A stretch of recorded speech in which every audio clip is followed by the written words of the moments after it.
गांव में अर्जुन और नवीन नाम के दो भाई रहा करते थे। अर्जुन की आर्थिक स्थिति अपने भाई नवीन के मुकाबले बहुत कमजोर थी। एक दिन गांव के मुखिया के साथ नवीन अपने भाई की दुकान पर आया। अरे कैसे हो मेरे भाई अर्जुन?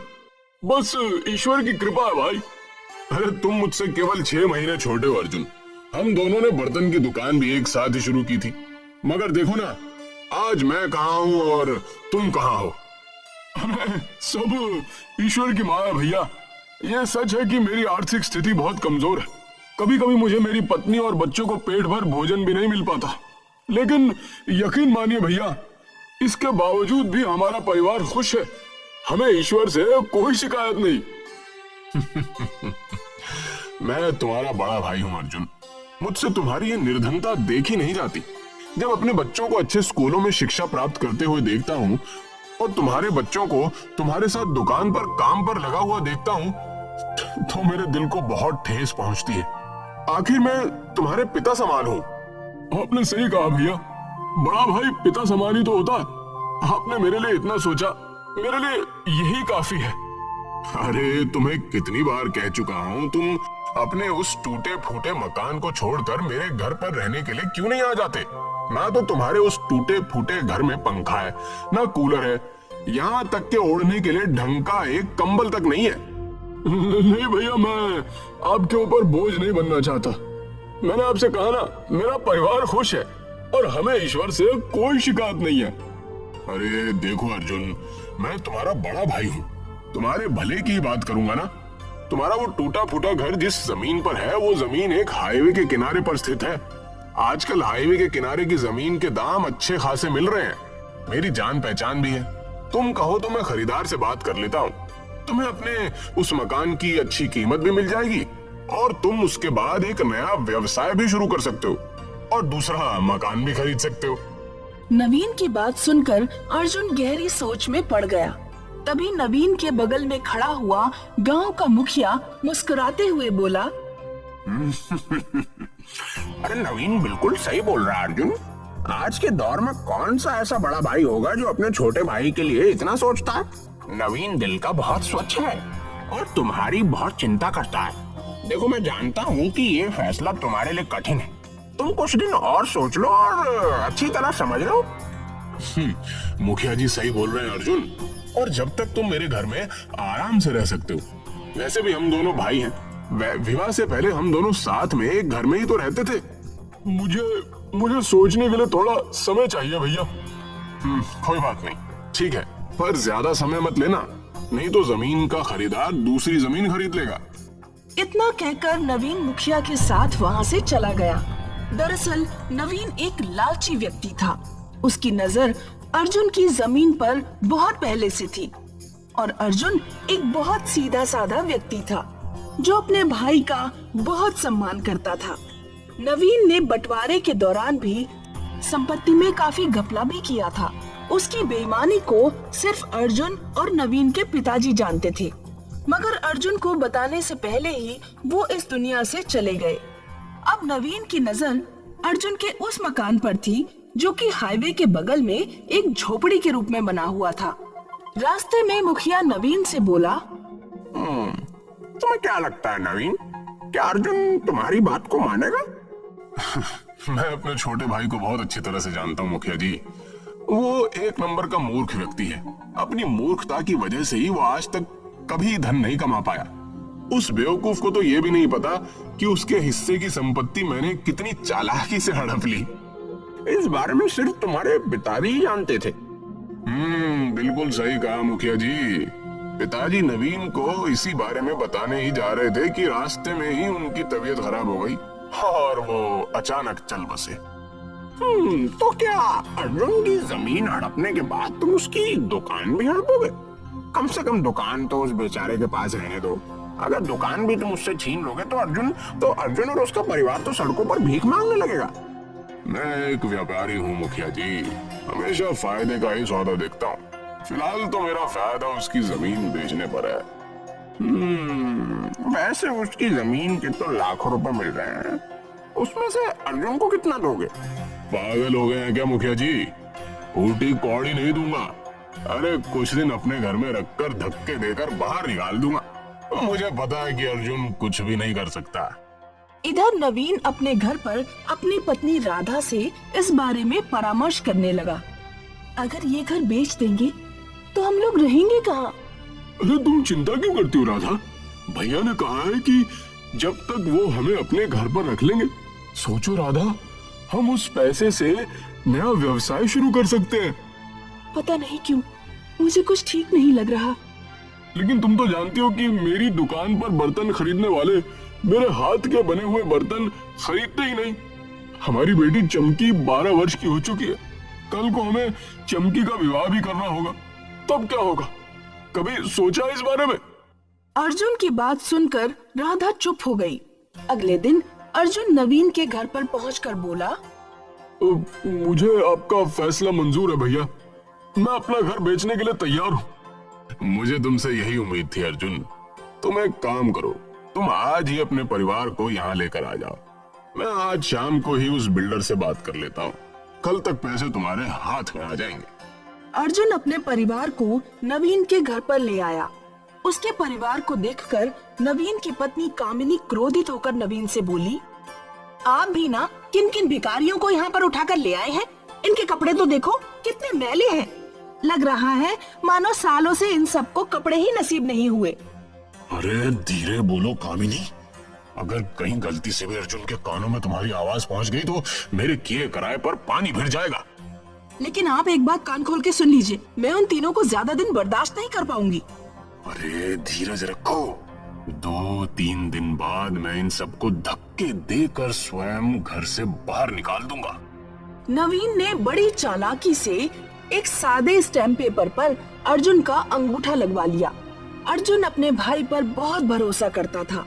शाम को अर्जुन ने वो जमीन लाखों रुपए में उस बिल्डर को बेच दी। 2 दिन बाद जब अर्जुन नवीन से बोला, भैया हमें यहाँ पर रहते हुए 2 दिन हो गए और सच तो यह है कि मैं और मेरी पत्नी यहाँ पर असहज महसूस कर रहे हैं। आप मुझे पैसे दे दीजिए, हम यहाँ से चले जाते हैं। अर्जुन की बात सुनकर नवीन क्रोधित होते हुए बोला, कौन से पैसे? कैसे पैसे? भैया वो मेरा मकान जो आपने बेचा था उसके पैसे। अरे मैं तुम्हें बताना भूल गया अर्जुन। बात असल में यह है कि वो बिल्डर धोखेबाज निकला। उसने हाईवे के बगल की तमाम जमीनों को धोखे से अपने नाम कर लिया और उन सारी जमीनों को मुंबई के किसी बड़े सेठ को बेच दी और वो देश छोड़कर फरार हो गया। नवीन की बात सुनकर अर्जुन के पैरों तले जमीन खिसक गई। उसकी आंखों से आंसू बहने लगे। भैया मैं कहाँ जाऊंगा? अरे अब मुझे क्या पता तुम कहाँ जाओगे और क्या करोगे। अब तुम्हारी किस्मत ही इतनी फूटी है तो उसमें मेरा क्या दोष। और सुनो, आज शाम को ही तुम अपनी पत्नी और बेटी को यहाँ से लेकर चले जाना। हाँ, मेरी पत्नी तुम सबके साथ स्वयं असहज महसूस कर रही है। लेकिन भैया मैं कहाँ जाऊंगा? मेरे पास तो और कोई घर भी नहीं है। वो सब मुझे नहीं पता। देखो, वो सब मुझे नहीं पता। तुम मेरे छोटे भाई हो, इसलिए मैं तुमसे सिर्फ जुबान से कह सकता हूँ। अगर शाम तक तुम नहीं गए तो मेरी पत्नी बहुत गुस्से वाली है। कहीं वो तुम्हें और तुम्हारी पत्नी को अपमानित करके घर से धक्के देकर बाहर ना निकाल दे। देखो, समझदार के लिए इशारा ही काफी होता है। अर्जुन रोता हुआ अपनी पत्नी और बेटी को वहाँ से ले जाकर अपनी दुकान पर बैठ गया। अर्जुन रात भर रोता रहा। तुम्हारे भाई ने हमारे साथ धोखा किया है। मैंने भैया पर कितना विश्वास किया। चिंता मत कीजिए, जरूर इसमें हमारे लिए ईश्वर की तरफ से कोई न कोई भलाई होगी। आप एक काम क्यों नहीं करते? आपकी बिक्री यहाँ नहीं होती। आपके बनाए हुए बर्तन बहुत ही अच्छे होते हैं। आप उन बर्तनों को शहर में जाकर क्यों नहीं बेचते? हिम्मत हारने से क्या होगा? अगले दिन अर्जुन अपनी पत्नी के कहे अनुसार अपने बनाए हुए बर्तन दूसरे गांव में जाकर बेचने लगा। अर्जुन ये देखकर हैरत में पड़ गया कि उसके बर्तन एक ही दिन में सब बिक गए।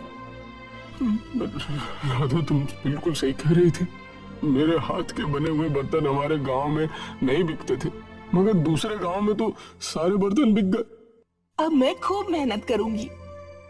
अर्जुन नए बर्तन बनाने में जी जान से जुट गया। एक दिन अर्जुन अपने बर्तन बेचकर अपने गांव वापस लौट रहा था। गर्मी ज्यादा थी। गर्मी की वजह से अर्जुन एक पेड़ के नीचे बैठ गया कि तभी एक बूढ़ा व्यक्ति बड़ी सी पोटली लिए हुए अर्जुन के पास आकर बोला, क्या मैं यहाँ बैठ सकता हूँ कुछ देर के लिए? क्यों नहीं बाबा, ये जंगल तो सबका है और इस पेड़ पर मेरा नाम थोड़ी लिखा हुआ है। मुझे बहुत जोरों से प्यास लगी है। बूढ़े की बात सुनकर अर्जुन ने अपनी बोतल उस बूढ़े को दे दी। बूढ़ा एक ही सांस में सारा का सारा पानी पी गया। तुम तो बहुत ही अच्छे व्यक्ति हो। वैसे काम क्या करते हो? वो बर्तन बनाकर गांव में बेचता हूँ। अर्जुन की बात सुनकर बूढ़े व्यक्ति की आंखों में चमक आ गई। उसने अपनी पोटली खोल दी। अर्जुन ने देखा उस पोटली में ढेर सारे बर्तन और एक बड़ी सी कढ़ाई रखी हुई थी। तुमने मुझे पानी पिलाया, तुम इस कढ़ाई को ले जाओ। मैं तुम्हें ये कढ़ाई भेंट स्वरूप देना चाहता हूँ, क्योंकि ये मामूली कढ़ाई नहीं है। अब क्षमा करना बाबा, मैं आपकी भेंट स्वीकार नहीं कर सकता। मैं एक मेहनती व्यक्ति हूँ और मैं अपनी मेहनत पर विश्वास करता हूँ। जीवन में कभी भी तुम्हें आवश्यकता पड़े तो यहाँ पर चले आना, और वैसे भी तुम्हें बहुत जल्दी आवश्यकता पड़ने वाली है। इतना कहकर बूढ़ा व्यक्ति वहाँ से चला गया। अरे मुझे तो लगता था मैंने अपने छोटे भाई को बर्बाद कर दिया है, लेकिन ये तो फिर तरक्की कर गया। अरे आखिर तुम्हें अपने छोटे भाई से दिक्कत क्या है? अरे क्योंकि पिताजी बचपन से ही उसे मुझसे ज्यादा प्यार करते थे। मैंने बचपन में ही तय कर दिया था कि मैं अपने छोटे भाई को बर्बाद कर दूंगा। लेकिन अब तुम कुछ नहीं कर सकते। उसके पास जमीन थी, तुमने छीन ली। अब वो तुम पर विश्वास कभी नहीं करेगा। कोई बात नहीं, मैंने एक सादे स्टैम्प पेपर पर उसके अंगूठे के निशान ले लिए थे। कल मैं उसकी दुकान पर और उसके सारे बर्तनों पर भी कब्जा कर लूंगा। फिर देखता हूँ वो क्या करता है। अगले दिन नवीन ने जाकर अर्जुन को धक्के देकर उसकी दुकान से बाहर निकाल दिया और उसके सारे बर्तन भी छीन लिए। अर्जुन रोता हुआ अपने परिवार को लेकर पूरी तरह से सड़क पर आ गया। वो अपने परिवार को लेकर रोता हुआ उसी जंगल की ओर आ गया, जिस जंगल में एक दिन पहले उसको बूढ़ा व्यक्ति मिला था। अर्जुन उसी पेड़ के पास बैठकर रोने लगा। तभी वो बूढ़ा व्यक्ति अर्जुन के पास आकर बोला, मैंने तुमसे कहा था ना कि तुम्हें बहुत जल्दी आवश्यकता पड़ने वाली है। अर्जुन रोते हुए सारी घटना उस बूढ़े को बताने लगा। मैं सब जानता हूँ। मैं तुम्हें जो बर्तन देने वाला था, अगर चाहता तो कल ही जबरदस्ती दे सकता था, पर तुम्हारा बड़ा भाई इसे भी छीन लेता। इतना कहकर उसने वही कढ़ाई अर्जुन के सामने निकालकर रख दी। इस कढ़ाई को देख रहे हो? इस कढ़ाई को तुम जमीन में गाड़ देना। इसमें से बर्तनों का एक बहुत बड़ा पेड़ उग जाएगा। लेकिन बाबा, ऐसा कैसे हो सकता है? दरअसल ये धरती रहस्य से भरी हुई है बेटा। जिस तरह से तुम ये जंगल देख रहे हो, उसी तरह से इस धरती पर बर्तनों के पेड़ के जंगल भी मौजूद हैं। मैं उसी जंगल का रहने वाला हूँ। उस दिन मैं थका हारा अपने जंगल में जा रहा था और तुमने मुझे पानी पिलाया, इसलिए तुम्हारी मदद करना मेरा कर्तव्य है। इतना कहकर वो बूढ़ा वहाँ से चला गया। अर्जुन ने उस बूढ़े के कहे अनुसार उस बर्तन को जमीन में गाड़ दिया। अगले दिन जब अर्जुन सोकर उठा तो उसने देखा कि उसके सामने एक लंबा बर्तनों का वृक्ष लगा हुआ था और उस कढ़ाई का आकार बहुत बड़ा हो गया था। अर्जुन के सामने उस कढ़ाई के अंदर एक सुंदर 3 मंजिल का मकान बना हुआ था।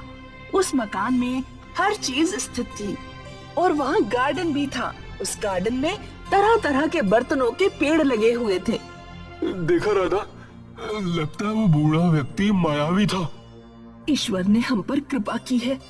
उसने हमें रहने के लिए घर भी दे दिया। अर्जुन अपने परिवार के साथ उस कढ़ाई में बने हुए घर में रहने लगा। अर्जुन रोज बर्तन तोड़कर बाजार में बेचने जाता। देखते ही देखते अर्जुन अमीर हो गया। यही बात जब उसके भाई नवीन को पता चली तो वो जल भुन गया। बस बहुत हो गया। अब मैं अपने छोटे भाई को जीवित ही नहीं छोड़ूंगा। अरे तुम्हारा दिमाग तो ठीक है, तुम इतना नीचे गिर जाओगे ये मैंने नहीं सोचा था। इसमें मैं तुम्हारा साथ नहीं दे सकता। मुझे तुम्हारे साथ की जरूरत भी नहीं है मुखिया। मैं आज ही जाकर अपने भाई को मार दूंगा। नवीन क्रोधित होकर उस जंगल की ओर चला आया।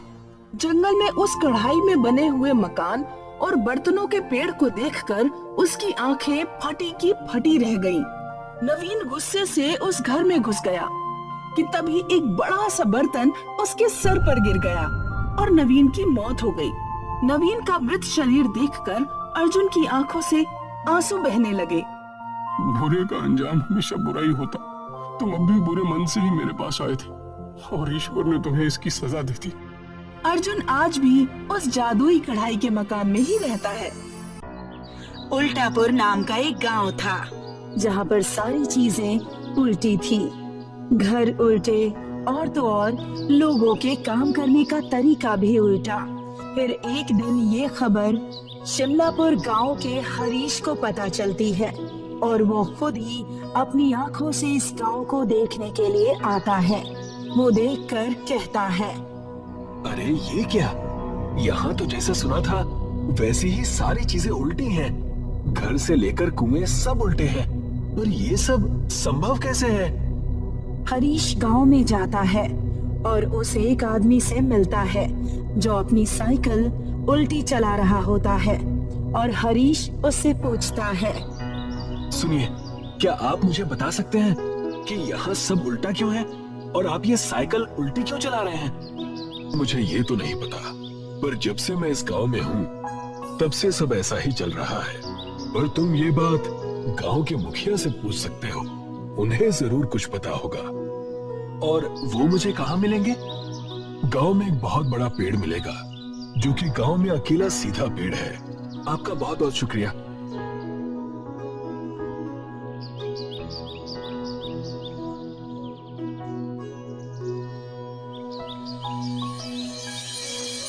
वहाँ से हरीश उस पेड़ के पास पहुँच जाता है जहाँ पर गांव के मुखिया खड़े रहते हैं। हरीश उनके पास जाकर उनसे पूछता है, क्या आप मुझे बता सकते हैं कि यहाँ घर, कुएं, पेड़ सब उल्टे क्यों हैं और सिर्फ ये अकेला पेड़ सीधा क्यों है? बेटा, तुम कहाँ से आए हो और तुम ये क्यों जानना चाहते हो? मैं शिमलापुर गांव का हूँ। मैंने सुना था कि यहाँ सारी चीजें उल्टी हैं, तो मैं देखने के लिए खुद चला आया। और अब जब मैंने सारी चीजों को अपनी आंखों से देख लिया है तो मैं बस जानना चाहता हूँ कि यहाँ सारी चीजें ऐसी क्यों हैं। फिर मैं गांव जाकर सारी बातें लिखकर उसे गांव में बांट दूंगा। देखो बेटा, मुझे पूरी बात तो नहीं पता, पर मैं यही जानता हूँ कि एक बार एक ऋषि थे जो इस गांव में इस बड़े सीधे पेड़ के नीचे बैठकर ध्यान लगाया करते थे, और किसी वजह से उन्होंने इस गांव को श्राप दे दिया, जिस वजह से इस गांव की सारी चीजें इस तरह से उल्टी हो गईं। पर उन्होंने श्राप क्यों दिया और उस श्राप को कैसे हटा सकते हैं? बेटा, ये तो मुझे भी नहीं पता, पर अगर तुम्हें जानना है तो तुम गांव के पुस्तकालय में जाकर खोजबीन कर सकते हो। शायद तुम्हें वहाँ कुछ मिल जाए। आपका बहुत बहुत धन्यवाद। वहाँ से हरीश गांव के पुस्तकालय में जाता है।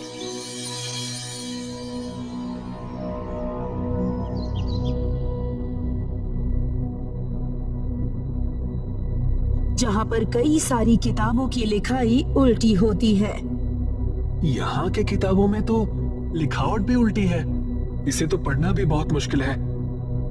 हरीश किताबों को पढ़ने की कोशिश करता है, वैसे ही उसकी नजर एक किताब पर पड़ती है जो कि बाकी किताबों से थोड़ी अलग थी।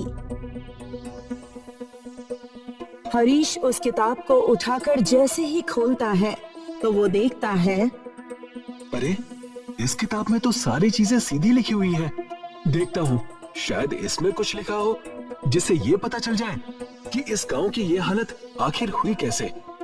हरीश उस किताब को पढ़ने लगता है जिसमें गांव की कहानी लिखी होती है। कई सालों पहले एक संत इस गांव में प्रवेश करते हैं। और बड़े से पेड़ के नीचे बैठ जाते हैं। उस समय गांव का नाम सीधापुर हुआ करता था और संत जी गांव वालों को सही बातें सिखाया करते थे। एक दिन संत जी गांव वालों को इकट्ठा करते हैं और उन्हें सूचना देते हैं। गांव वालों, मैंने आप सभी को यहाँ इसलिए इकट्ठा किया है ताकि आप सभी को गांव में हो रहे शिकार के बारे में बता सकूं। आप लोग जो मासूम जानवरों का शिकार कर रहे हैं उसे अभी छोड़ दीजिए, वरना इसका अंजाम पूरे गांव वालों को भुगतना पड़ेगा। ये बात सुनकर कुछ लोग आपस में कहते हैं, इस संत को यहाँ आए हुए कुछ ही दिन हुए और ये हम पर अपना राज चलाना चाहता है। तुम सही कह रहे हो, हम तो अपने शिकार का काम जारी रखेंगे। चलो अपने शिकार के जाल को गांव के जंगल में डाल कर आते हैं। गांव वाले संत की बातों को अनसुना कर देते हैं और फिर से शिकार के कई सारे जालों को जंगल में बिछा देते हैं। फिर एक दिन संत जंगल से गुजर रहे होते हैं। ये गांव वाले शिकार हद से ज्यादा करने लगे हैं और ये सब कुछ अपने शौक के लिए कर रहे हैं। बिना वजह मासूम जानवरों को मारना बहुत बुरा है। जैसे ही वो ये शब्द कहते हैं, वैसे ही एक रस्सी उनके पैर में पड़ती है और खींचकर संत जी को पेड़ से उल्टा लटका देती है। लगता है बड़ा शिकार हाथ लगा है। हाँ, चलो देखते हैं। जैसे ही वो लोग वहाँ संत जी को उल्टा लटके देखते हैं, वो डर जाते हैं और जल्दी से उन्हें नीचे उतारते हैं। फिर माफी मांगने लगते हैं, पर संत जी बिना कुछ सुने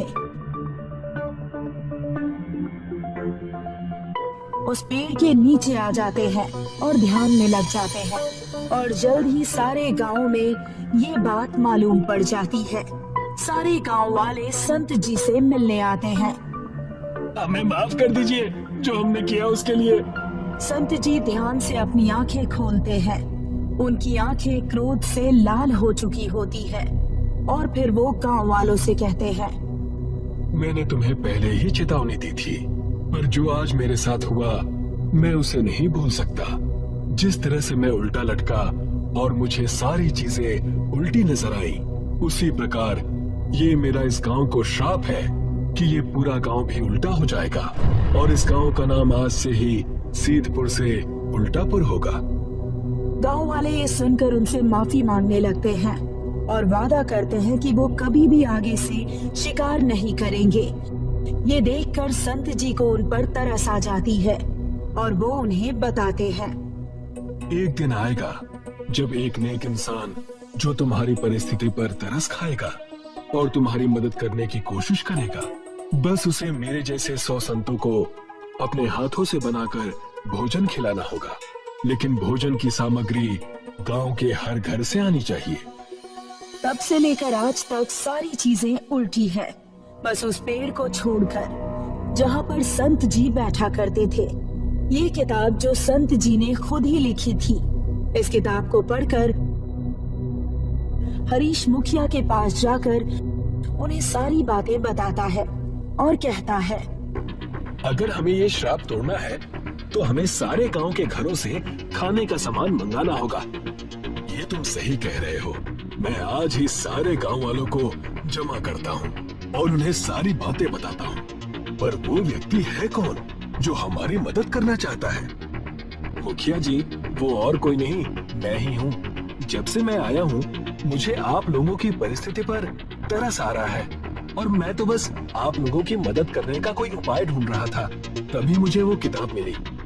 बहुत बहुत धन्यवाद तुम्हारा बेटा।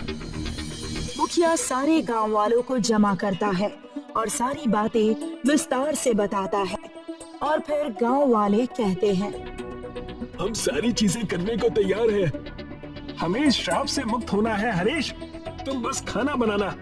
हम सभी गांव वाले गांव के सभी घरों से तुम्हें खाने का सामान लाकर देंगे। जी ठीक है, तो मैं 100 संतों के लिए खुद खाना बनाऊंगा और इस गांव को इस उल्टे होने के श्राप से मुक्त कराऊंगा। गांव के हर एक घर से कुछ न कुछ सामान आता है और सबको जमा करके हरीश संतों के लिए खाना बनाता है। अगले दिन गांव वाले 100 संतों को बुलाते हैं भोजन के लिए। खाना खाने के बाद उनमें से एक संत मुखिया जी से पूछते हैं, क्या हुआ मुखिया, अचानक से हम सभी के लिए ये दावत कैसी?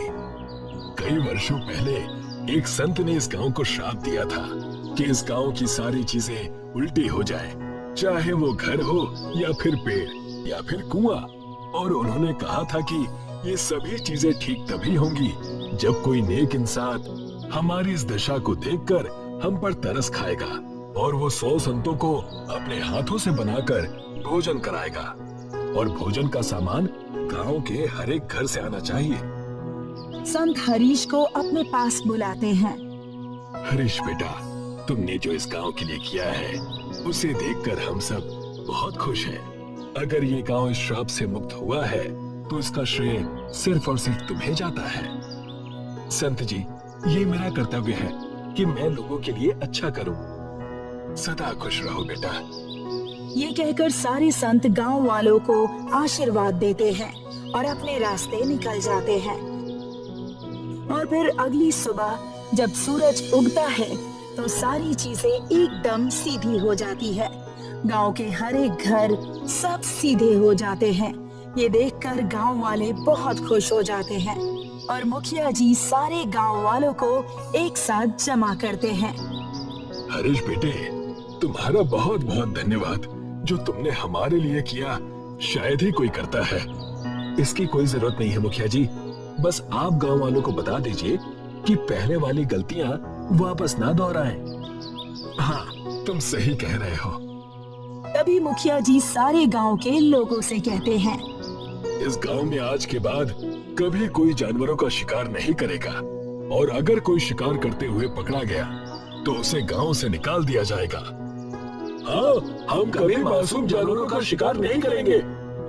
और उसी वक्त मुखिया जी गांव का नाम फिर से सीधापुर रख देते हैं और गांव के सभी लोग अब अपने सीधे गांव में खुशी से जीते हैं। कर्नाटका के एक गांव कुरांगिनी में कुछ आदिवासी रहते थे जो हमेशा अपने पितृदेव यानी अपने कुल देवता की सेवा करते थे। उनका मन था कि कुल देवता की पूजा अर्चना करके ही उनका जीवन बहुत अच्छा और बहुत सुकून से गुजरेगा। उनके घर भी हवा में झूलते हुए बने थे।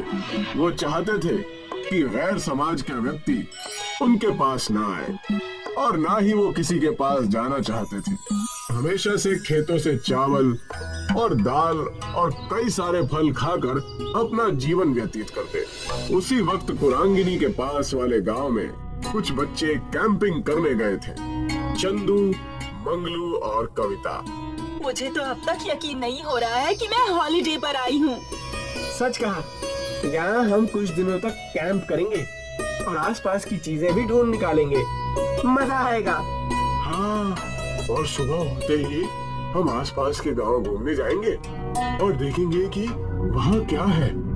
कुरांगिनी गांव के पास के कैंपिंग स्पॉट पर तीनों दोस्त आराम करने लगते हैं। सुबह होते ही उन्होंने तय किया कि सारे घूमने जाएंगे कुरांगिनी की तरफ। कुरांगिनी के पास जाते ही कविता ने झूलता हुआ घर देखा और कहा, अरे वाह, ये देखो झूलता हुआ घर। लगता है यहाँ के लोगों को झूला झूलने का बहुत शौक है, इसलिए ऊपर वहाँ पेड़ पर ही घर बना लिया है। कितनी गजब की खूबसूरती। पूरा गांव हरा भरा है, ताजी हवा, सुंदरता में तो ये सब देखकर खुश हो रहा हूँ। पता नहीं आगे क्या क्या देखने मिलेगा। लेकिन पता नहीं मुझे डर क्यों लग रहा है। ऐसा लग रहा है कि कुछ अनहोनी होने वाली है हमारे साथ। ओफो, तुम तो हमेशा ही नेगेटिव बातें करते रहते हो। अब चुप भी करो और यहाँ का नजारा देखो। कुरांगिनी गांव के आदिवासियों ने उन्हें घेर लिया, जो दिखने में डरावने और खूंखार लग रहे थे।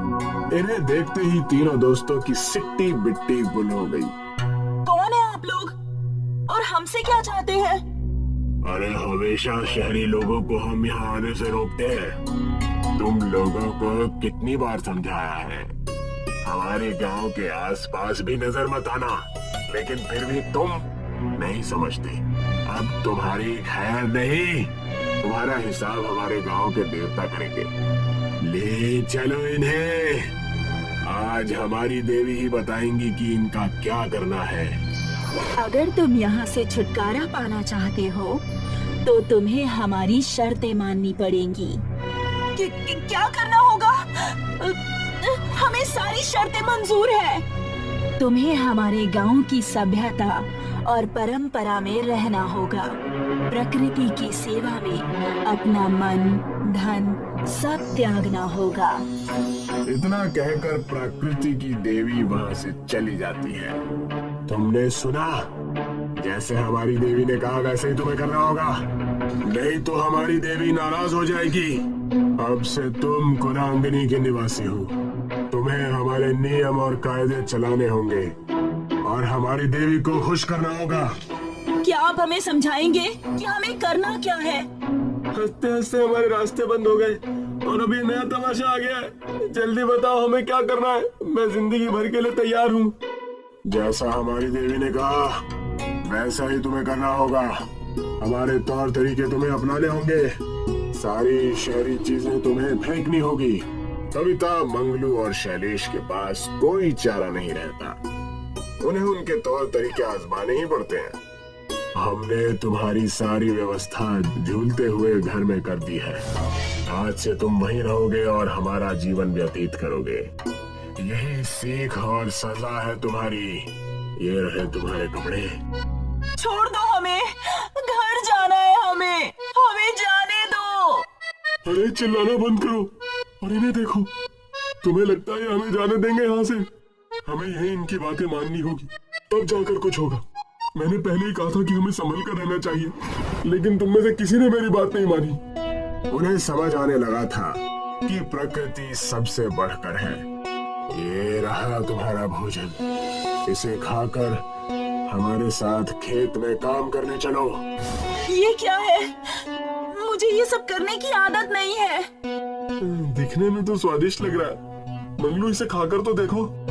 चुपचाप खाकर हमारे साथ चलो। जैसे ही उन्होंने कुरांगनी गांव का खाना खाया, वाह यार, ये कितना स्वादिष्ट है। अगर हमें ये खाना हर रोज मिले तो मैं यहाँ से कभी नहीं जाना चाहूंगी। बिना मिलावट के खाने की बात ही कुछ और है। सच कहा तुम दोनों ने, हमें यहाँ कुछ दिन बिताने हैं। इससे हमें एक अच्छी सीख और अच्छी समझ के साथ जाएंगे। तीनों ही कुरांगनी गांव के लोगों के साथ समय बिताने लगते हैं। उनके साथ खेतों में जाकर खेती, पेड़ों पर चढ़कर फल तोड़ना और कई सारे गांव की परंपरा में भाग लेते हैं। पूरे 1 महीने तक वो कुरांगनी गांव वालों के साथ रहते हैं। उनके तौर तरीके सीखने के बाद मुखिया कहता है, हमारे गांव में कल मेला लगने वाला है। इस मेले में कई सारे व्यंजन और कई सारे कारनामे होते हैं। इस मेले में हम आ सकते हैं क्या? अब तो हम भी कुरांगनी के निवासी हैं। क्यों नहीं, अब तुम हम में से ही एक हो, तुम यहाँ आ सकते हो। अगले ही दिन तीनों मेले में जाने के लिए तैयार हो जाते हैं। वहाँ पर कविता के माँ बाप कविता को ढूंढते हुए आ जाते हैं। कविता की माँ रोने लगती है। कहाँ थी मेरी बच्ची? हमने तुम्हें कहाँ कहाँ नहीं ढूंढा। इन लफंगों के साथ हमें पता था कि तुम किसी मुसीबत में हो। कुरांगनी गांव के लोग कविता के पिता की बात सुनकर डर जाते हैं। तब कविता कहती है, लेकिन पिताजी, इसमें इनकी कोई गलती नहीं है। मुखिया जी ने अपना कर्तव्य निभाया और हमें एक बहुत अच्छी सीख दी जो कोई स्कूल या कॉलेज हमें नहीं दे पाता। इस गांव में आने के बाद हमने हमारी प्रकृति के बारे में जानने का बड़ा अवसर प्राप्त किया। हमें पता चला कि हमारी दुनिया से बढ़कर भी कुछ चीज है। मैं शुक्रगुजार हूँ इस कुरांगनी गांव और यहाँ के लोगों का जो हमें यहाँ आने का मौका मिला। सब कुछ सुनने के बाद मुखिया कहते हैं, देखा हमारे साथ रहने का नतीजा। मुझे गर्व है तुम तीनों पर। हमें तुम्हें यही सिखाना था। मुझे तो तुम तीनों पर नाज है। प्रकृति देवी की शर्त पूरी होती है। अब तुम यहाँ से जा सकते हो और अपना सामाजिक जीवन बिता सकते हो। कविता, मंगलू और शैलेश वहाँ से खुशी खुशी जाने लगते हैं। हम आप सब से मिलने साल में एक बार जरूर आएंगे और शहर जाकर लोगों को प्रकृति के बारे में सतर्क करेंगे।